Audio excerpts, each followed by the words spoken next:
Good day, fellow captains, and welcome back to the channel. Today, we're going to be taking another quick look at the Azuma, the Tier 7 super heavy Japanese cruiser, and just her ability to stay in the fight, especially in games where she has no business still staying afloat, and you're going to see that in this game, and that is due to her pretty decent armor, but also the fast rudder that she has given the size of the ship. And it just seems like enemy players don't expect this ship to be able to turn like it does, especially with the build that I've chosen, so it keeps her in the fight much longer due to enemies missing shots or shells bouncing off of her really good armor. Not as good as, say, the Wichita, but still really good altogether for a Japanese cruiser. Before we actually get into the action for this match, I want to apologize really quick that I haven't put out any videos for about a month. It's been pretty busy with work and life and trying to make that balance and record footage and record audio. It's been pretty difficult, so I'm finally getting the chance to do it now. So again, sorry for that gap in content. I will be trying to make more content in the near future. Also, I kind of fell into a rabbit hole with looking at mechanical watches and getting really interested in them. Anyway, that's neither here nor there. My time has been kind of narrowed down. So now that we're back, hopefully I'll be able to kick out a few more videos here and there than I was doing this last month. So, enough of the intro, let's get into it. With the Azuma, I try to get myself into a position to get the flank, or to expose the flank of the enemy wherever I am. Sometimes that's in the middle, so I'll try to focus on the outside, both the left and the right of the map. But in this case, I spawned on the left, so I tried to go around and expose the enemy flank on their right, my left. It didn't work out. I ran straight into the enemy aircraft, which spotted me, which made me essentially the first target that the enemy team could take advantage of. For this reason, I decided to turn away, and as you can see, it's not working out. That first turn is always going to be a nasty one. Sometimes you're going to get instantly deleted and go back to port. Sometimes you're going to luck out and they're going to do a bit of damage to you, sometimes a big chunk of damage to you, but you're still going to be alive. And that's the main point of getting out of that combat situation. Now, with a ship like the Azuma, in my opinion, I think it's best to try to turn away and get out of the fight early rather than back up. Now, it could be said that it's a cruiser. You can probably back up faster than a battleship would be able to back up. And I mean, if you've played this game enough, you've seen battleships back up from an engagement in order to keep their armor in a position to bounce shells, shatter shells, or otherwise mitigate damage to their citadel. You could say I may have been able to do that with the Azuma, although I did not want to take that risk in this particular instance, because there's still that chance that the enemy and all those battleships that I was facing are still going to be able to penetrate my superstructure, and the nose of this ship isn't exactly 32 millimeters thick. Chances are I'm going to catch an unlucky shell, unlucky for me, lucky for them, that's going to punch right through and hit my citadel. The reason why I say that is because when you're backing up, you're moving quite a bit slower than you would be moving forward, so the maneuverability is less, and the enemy has a more ample opportunity to land accurate shells onto your ship. So decided to turn away. Paid for it a little bit, but with something like the Azuma super heavy cruiser, it's got a lot of health pool to start with, so I think the trade was worth it, seeing as how I still have a decent amount of health, 40,600, not too bad. Trading shells with the Suzuya, and in that exchange, I even got a decent chunk of damage off of him with a couple of regular penetrations and a citadel. Hey, I'll take it. Also, I'm shooting down quite a bit of enemy aircraft in that same span of time, which for the average player is probably not something that you're trying to do or attempting to do in the game. However, for myself and how I view the game, this is something that I want to do. I want to weaken the enemy aircraft essentially for two reasons. The first reason being any future runs that he's making at me, his aircraft is going to be weaker. He's going to come back with less aircraft. He's probably going to be less inclined to try to push on my position because he's seeing how many aircraft I'm shooting down. And also, let's say he doesn't decide to continue to harass me. Well, he has less planes to go and harass my teammates, therefore making it easier for my teammates to push and for them to fight off the weakened enemy air groups. So with some other ships at this tier, I know that there are certain ships that do not have great AA. However, the Azuma has pretty decent AA. And with this Friesland right next to me, I know the Friesland naturally has great AA, even if he doesn't build a commander build for an improved AA stat. So both of us combined, chewing up a lot of enemy air groups and making his ability to stay in the fight and be effective against my team much less, which is exactly what I want. Now, you can see in this instance, in this game, I'm actually dealing with quite a few ships. I still have the aircraft harassing me. He's landing a lot of hits. I can't exactly just try to avoid his air groups and the torpedoes or the bombs that are coming at me, because unfortunately I have a rapid firing cruiser, a Suzuya, which is extremely dangerous. It's actually one of my favorite cruisers in the game, just bar none, one of my favorite. And then I have essentially 3 enemy battleships within range, firing range of me. So I kind of have to pick my poison, the lesser of two evils. Do I want to take a shell from a Colorado, or do I want to take some weaker torps from a air group? Now, I'd rather take a couple torps and manage my damage repair party just to kind of keep myself in the game. Now, I'm going to take damage no matter what, but I'd rather not take a Synop shell. Now, speaking of Synop, all these guys have been firing at me, and you can see my health is fairly low at this point. We're talking less than 5,000 health remaining, and there's quite a bit of time left in the match. Now, my best shot, my best armor, is to gain distance, is to make it so that their shells are much less accurate when they come in, have less velocity when they come in, and I can maneuver easier when dealing with these air groups. Now, the air groups, they're not going to be able to last with my AA, so essentially he's going to get one run before he is combat ineffective on a second run. But that first run can be pretty dangerous, so at this point I do have to watch my maneuvering. Now, I caught a couple shells there from the King George. I lucked out and they did bounce, and big time lucky, because I only have 1,300 health left. That is pretty much nothing. Synop decided to ignore me. He's probably dealing with the battleships over south of Alpha, but that's perfect for me. And this is what I want you to see about the Azuma. This ship does not care what kind of armor that you have. It just citadeled a Synop.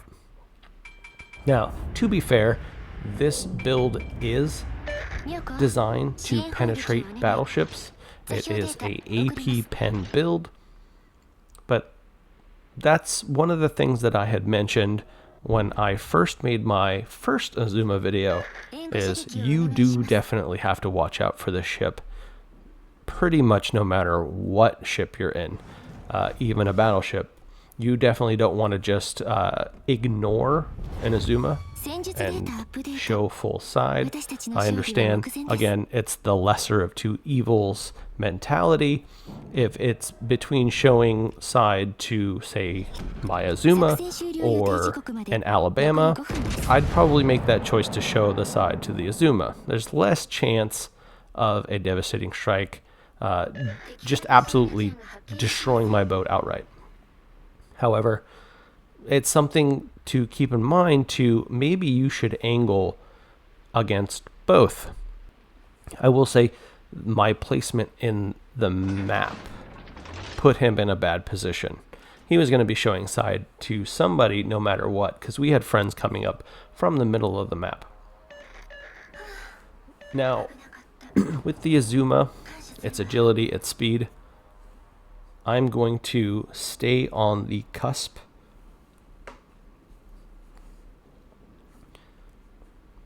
Its agility, its speed, I'm going to stay on the edge of the enemy's range. At the same time, drawing enemy ships into my friendly ships. With the amount of health pool that I have remaining, and obviously no repair parties left, this is really my only hope for survival, is to stay at arm's length from the enemy and making it so, well, I only have to deal with one threat at a time. If I'm dealing with more than one threat at a time, at this point, it's over for me. It's game over. It's back to port. Now, I guess surviving at this point isn't really a necessity. We're up over, well, almost 500 points. Not quite. But at this point, I think it's going to be a pretty big ask for the enemy team to pull out the win. I think they would probably have to kill each and every one of the players on my team. And given how the enemy has been playing this match, that's really not very likely at all. They do still have a destroyer, so that's always a danger. However, we do still have another cruiser other than myself that could probably deal with that destroyer if he did decide to show himself. Now, I think the destroyer made the good play, or the intelligent play, and he went to go grab Charlie. At this point, it's already a loss, so mitigate our point gain at the same time that he's going to be able to grab some points. Now, back to back, enemy loses a couple of ships, and that's it. That's the match. Now, when it comes to the Azuma and how I build her, I prefer this build over the first Azuma video where I showed you, I think it was Azora Lane Azuma, and the build with that particular commander. Now, Nachi, she specializes in AP pen, AP damage, and I believe also rudder shift. And honestly, I don't think I could be happier with a build for this ship.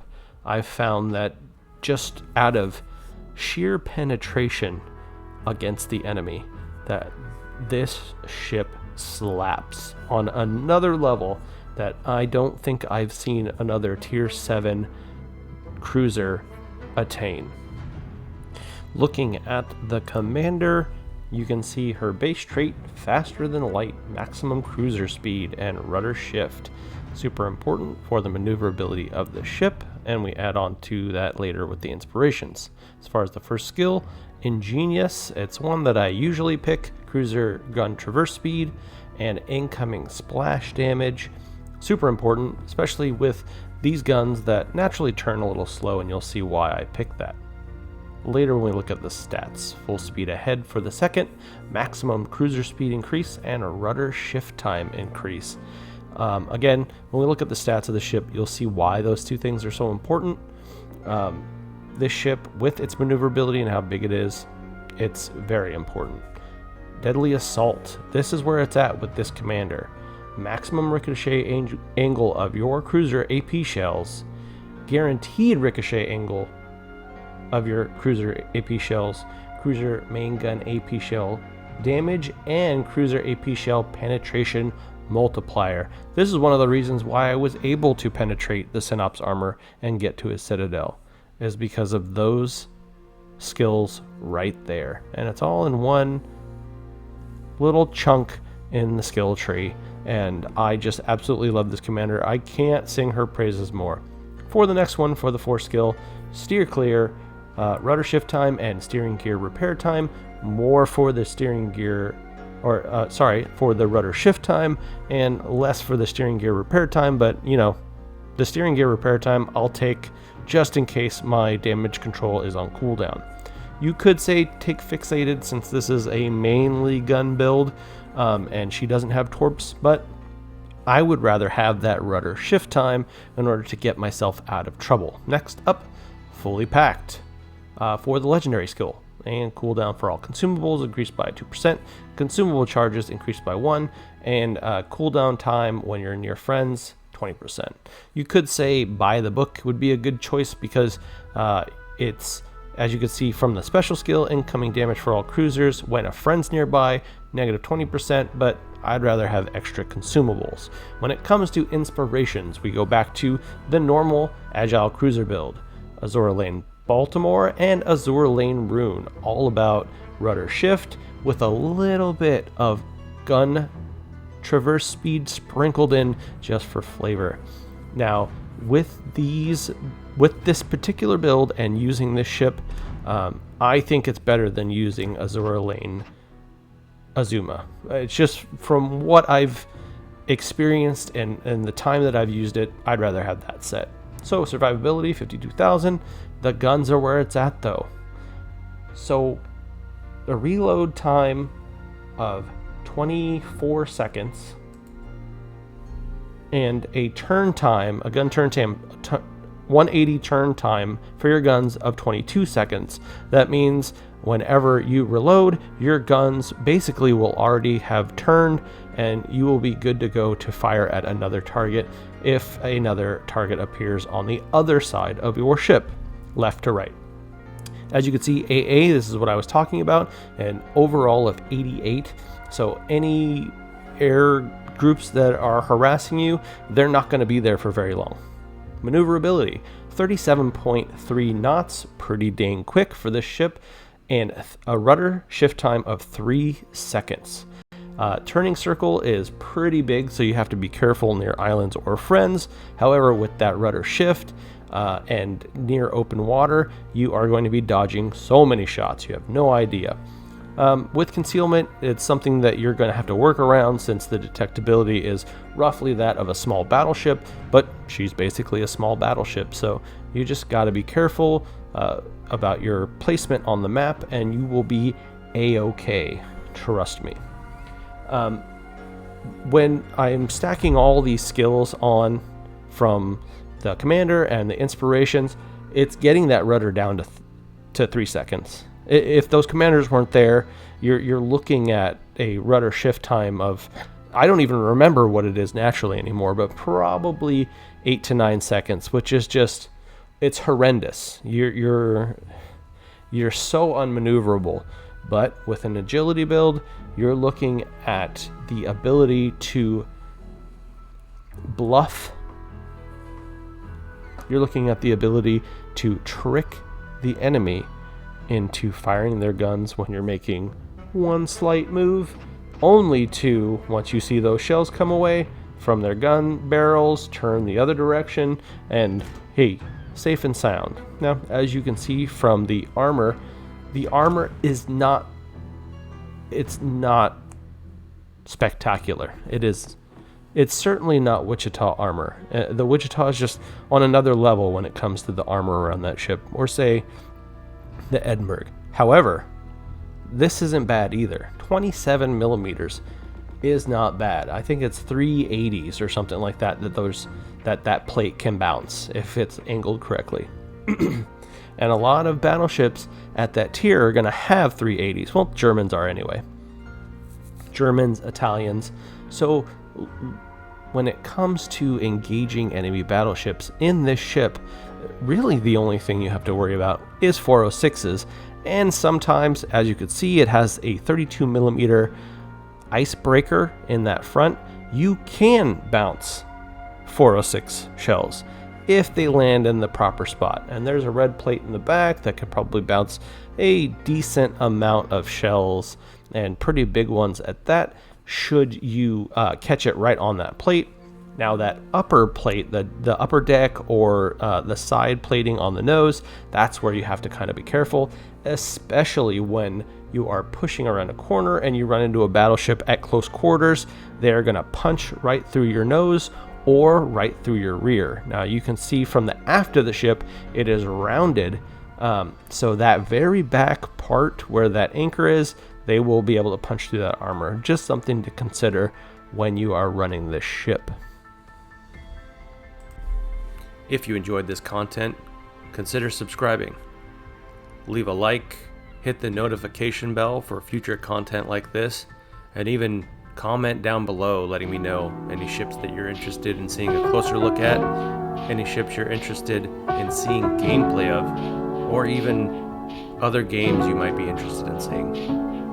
I'm Buckshot Bucky. Thank you for joining me, and I'll see you